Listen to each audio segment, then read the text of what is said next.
Kot smo že vajeni, začenjamo z lovom na napako.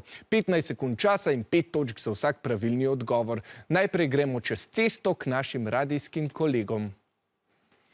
Radio Slovenija ima 3 programe. Prvi program je informativni in servisni program. Na Valu 202 slišimo veliko popularnih vsebin, program Ars pa vrti narodno-zabavno glasbo. Pa poglejmo, kje je tukaj napaka. Mislim, da je prvi informativni, ampak ni servisni. Ni servisni. Zabavno, napiš zabavni, napiš zabavni. Čas se je iztekel, poglejmo, kaj ste odgovorili. Vreme in zab. Vijoličasti, kaj ste želeli napisati? Zabavne. Samo zabavno, se pravi ne narodno, ampak zabavno. Kaj pa je pravilen odgovor? Klasično, bolj resno, ja, vrti radio Ars. Kdaj prisluhnite, včasih je prav taka pomirjujoča glasba. Mi pa gremo že na drugo trditev, ki je rahlo napačna. Okulist je specialist za očesne bolezni in na očesnem pregledu pacientu določi disleksijo.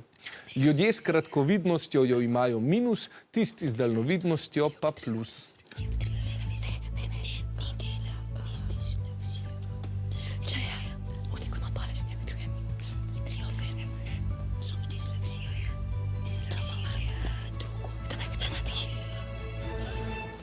Pa poglejmo, kaj ste odgovorili. Aha, vijoličasti dioptrijo, rumeni pa ste pustili prazno. In pravilen odgovor je res dioptrijo. Čestitko vijoličasti in prvih 5 točk na vaš račun. Bravo. Ja, sedaj pa gremo še na zadnjo rahlo napačno trditev. Čas je za malo akcije. Ninja želve, animirani junaki, ki živijo v kanalizaciji New Yorka in obožujejo pico, so dobile imena po 4 največjih evropskih baročnih slikarjih: Leonardu, Michelangelu, Rafaelu in Donatelu.